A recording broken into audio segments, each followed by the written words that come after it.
How important is it to you to actually to win this title of AFC for China? I know it is important for China, but how important is it to you in your soccer legacy? Alla pari di tutte le altre grandi vittorie che ho fatto. I'm excited that we finally won the AFC Champions League. I feel the same as when I led Juventus to the UEFA Champions League title. The only thing better was winning the World Cup in 2006. È la stessa che ho provato quando ho vinto la Champions in Europa. On a next level, the Intercontinental Club World Cup in December in Morocco, and you're going to be facing a lot of tougher challenges ahead, facing the likes of Bayern Munich and so forth. How ready will the team be? And how ready are you going to be? Prima di questo ci sono le semifinali di Coppa di Cina. We're glad that we can take part in the FIFA Club World Cup. We still have to play Beijing Guoan in the semi-finals of the Chinese FA Cup before our trip to Morocco. Hopefully we can win the FA Cup as well. We will first meet African champions in Morocco. If we reach the next round, we'll play Bayern Munich. Many might say if without money around, they wonder if you could still make Evergrande so good as it is right now. I think that cultivating young players should be a vital part for both rich teams and poor ones. For me, the youth team is the most important part.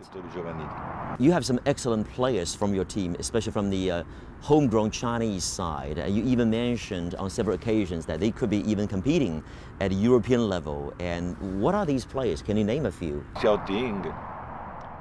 We have many players who can compete in European leagues, like Fen Xiaoting, Sun Qiang, Sheng Ji, Gao Lin. These players have a high level of skill.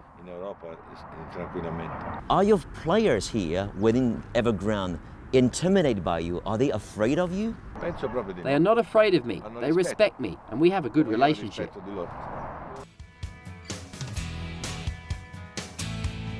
Compared to the impressive performances of his club team, the Chinese national side is not doing so well.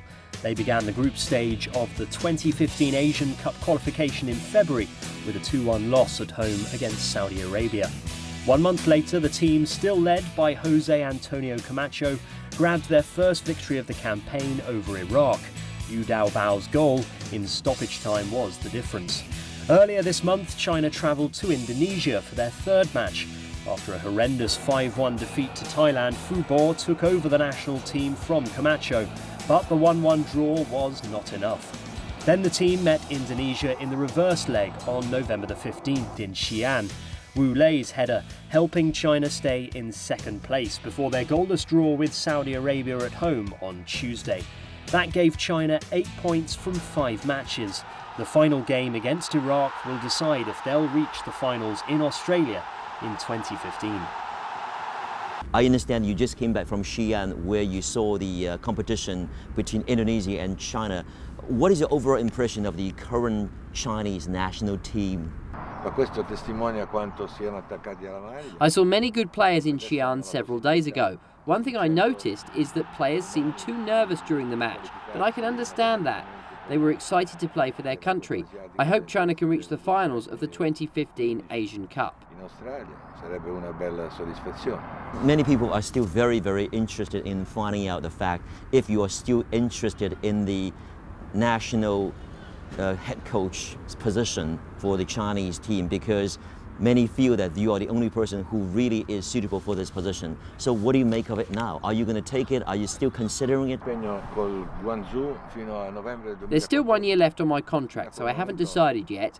Right now, all my attention is on Evergrande. When I finish my contract here, I'll make a decision. We'll see.